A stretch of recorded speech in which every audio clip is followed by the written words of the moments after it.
Assalamualaikum warahmatullahi wabarakatuh. Perkenalkan, nama saya Rian Saputra. Saya dari Fakultas Agama Islam, Prodi S1 Perbankan Syariah dengan NIM 21612061100016. Di video kali ini saya ingin menyelesaikan tugas UAS dari Pak Abdan, yaitu tentang wawancara tentang wawasan kemahasiswaan. Di sini ada teman saya. Hai, perkenalkan nama aku Azizah, aku dari Prodi S1 Psikologi. Baik, terima kasih atas waktunya Azizah. Azizah ini sebagai narasumber kita di video kali ini. Baik, langsung saja ke pertanyaan pertama Azizah. Menurut Azizah, bagaimana sih peran dan fungsi mahasiswa sebagai intelektual muslim? Kalau menurut aku ya, mungkin perannya itu memenuhi aturan, seperti jangan melanggar peraturan-peraturan yang sudah ditentukan, dan fungsinya itu bakal menjadi orang yang jauh lebih baik. Baik, terima kasih atas jawabannya Azizah. Langsung saja ke pertanyaan kedua Azizah. Menurut kamu bagaimana tanggung jawab mahasiswa sebagai agen perubahan? Tanggung jawab tentang izin perubahan itu menurut aku penting banget, karena kita itu harus mempunyai perubahan. Contohnya seperti memanage waktu ya, kayak dulunya misalkan sering telat ke kampus, bagaimana caranya kita merubah agar waktu kita itu tersusun rapi biar kita gak telat ke kampus. Baik, jawabannya bagus sekali. Lanjut ke pertanyaan ketiga. Menurut Azizah, bagaimana sih menghidupkan budaya diskusi di lingkungan kampus Universitas Muhammadiyah Banjarmasin?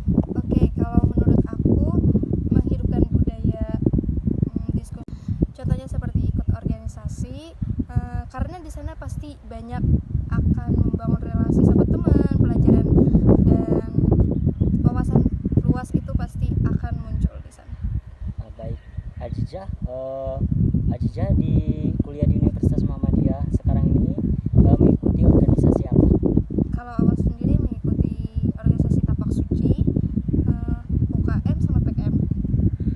Mantap tuh, berarti Azizah ini salah satu orang yang berbakat gitu. Iya. Baik Azizah, pertanyaan terakhir dari saya. Menurut Azizah, bagaimana sih tanggapan mahasiswa tentang tipe-tipe mahasiswa yang mahasiswa kupu-kupu, yang dimana kuliah pulang gitu? Menurut Azizah gimana? Kalau menurut aku ya, di sana pasti banyak banget ketinggalan wawasan yang jauh lebih banyak gitu, banyak terbuang waktu sia-sia karena kalau kuliah pulang doang gak dapat relasi yang jauh lebih banyak gitu. Baik Azizah, terima kasih atas jawabannya. Selamat menikmati hari libur. Maaf sudah mengganggunya, dan saya akhiri dengan ucapan wassalamualaikum warahmatullahi wabarakatuh.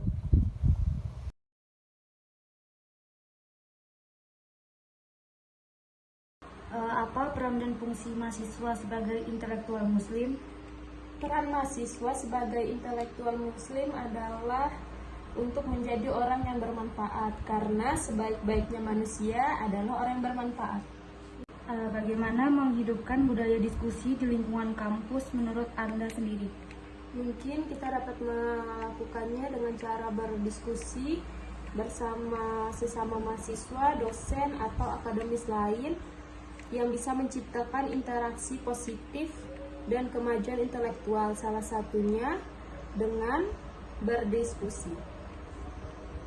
Bagaimana tanggapan Anda sebagai mahasiswa tentang tipe mahasiswa kupu-kupu?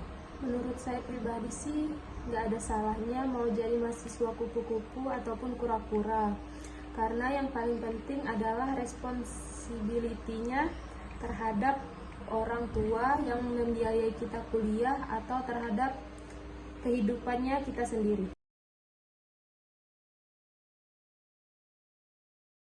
Saya Anita Muslihani dari S1 Perbankan Syariah, dan ini klien saya. Silakan perkenalkan diri. Oke, perkenalkan, aku Alsa Nabila dari S1 Farmasi dan akan menjadi klien dari Andi. Baik Alsa, aku akan bertanya, peran dan fungsi mahasiswa sebagai intelektual muslim itu bagaimana? Kalau menurut aku, peran mahasiswa sebagai intelektual muslim, kan intelektual itu adalah kaum yang terpelajar. Nah, kita tuh sebenarnya harus lebih meningkatkan lagi pembelajaran, kita mencari ilmu, menuntut ilmu dengan cara misalnya literasi, di situ mencari banyak pengalaman. Nah, setelah itu kita akan bisa membagikan ilmu kita kepada masyarakat atau halayak. Itu tuh sebenarnya akan menjadi amal jariah juga buat kita, karena pastinya masyarakat akan dapat pengetahuan dari apa yang kita bagikan tadi. Nah, seperti itu adalah peran kita, dan fungsinya tadi untuk mencerdaskan masyarakat lagi nih yang masih mungkin kurang dalam intelektualnya, bisa lebih cerdas lagi seperti itu. Oke, pertanyaan yang kedua adalah tanggung jawab mahasiswa sebagai agent of change atau agen perubahan itu bagaimana? Nah, tanggung jawab kita ya dengan kita merubah. Nah, jadi ada yang namanya tridharma perguruan tinggi. Yang pertama itu adalah pendidikan, di mana kita tuh memang harus fokus ke pendidikan dengan seperti yang saya sampaikan. Soal pertama tadi kan mahasiswa itu harus menjadi kaum intelektualitas, baik itu muslim ataupun ibaratnya pengetahuan yang lain gitu, yang selain keislaman. Nah, setelah tadi pendidikan, ada juga yang namanya pengajaran, di mana pengajaran ini kita mengajarkan setelah kita dapat ilmu, kan kita ajarkan seperti yang sudah aku sampaikan di awal tadi. Dan selanjutnya itu kita melakukan penelitian dan juga pengembangan. Nah, penelitian dan pengembangan ini misalnya kita meneliti sesuatu lalu kita kembangkan itu, dan akhirnya dapat bermanfaat untuk masyarakat kita, yaitu dengan pengabdian masyarakat yang ketiga. Nah, itu.